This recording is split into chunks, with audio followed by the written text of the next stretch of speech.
ৰাতি পহৰ হৈ গ'ল দিয়ক। এতিয়া আৰু ভাবি আছো কি বনাম বুলি ভাবি থাকোঁতে এইফালে দেখোন ভেন্দিবিলাকে মোৰ ফালে চাই আছে।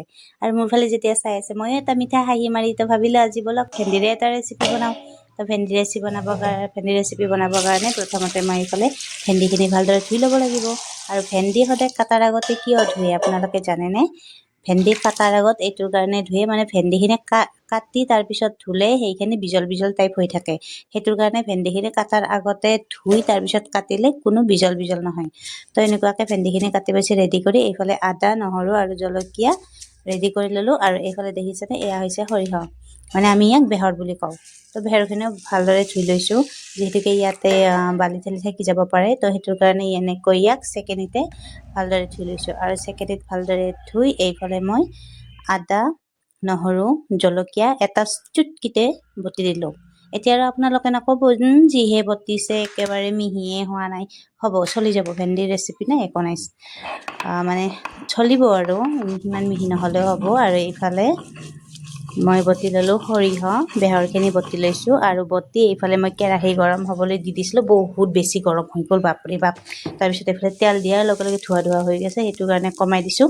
তাৰপিছত এইফালে দি দিলোঁ মই পিঁয়াজ, আৰু পিঁয়াজখিনি দিয়াৰ পিছতে এইফালে মই আদা নহৰু যে বটি ৰাখিছিলোঁ সেইখিনিও দি দিছোঁ।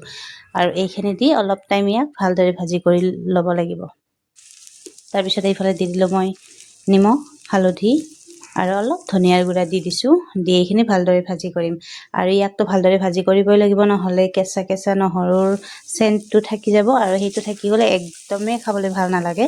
আৰু এইফালে কাটি ৰখা ভেন্দিখিনিও মই ইয়াতে দি দিছোঁ। আৰু এতিয়া আপোনালোকে ভাবি আছে যে সৰিয়হখিনি কিয় দিয়া নাই তেলত। মানে সৰিয়হ বেহৰ বটা যদি তেলত দি ভাজি কৰা হয় তেতিয়াহ'লে তিতা হোৱাৰ চান্স থাকে, মানে তিতা হোৱাৰ চান্স নহয়, তিতা হয়েই।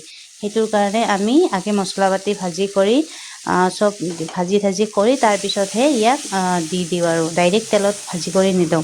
এতিয়া সৰিয়হখিনিও ইয়াতে দি দিছোঁ, আৰু দি এনেকুৱাকৈ ভাজি কৰি আছোঁ অলপ টাইম। আৰু অলপ টাইম ভাজি কৰি থকাৰ পিছত ইয়াতে মই অলপ দি দিম পানী, যিহেতুকে অলপ ভাজা হ'ব লাগিব সেইটোৰ কাৰণে। আৰু ইয়াতে অলপ পানী দি এইখিনি ভালদৰে এতিয়া মই ভাজি কৰি ল'ম। অলপ ঢাকনিখন লগাই দিছোঁ ৰ'ব।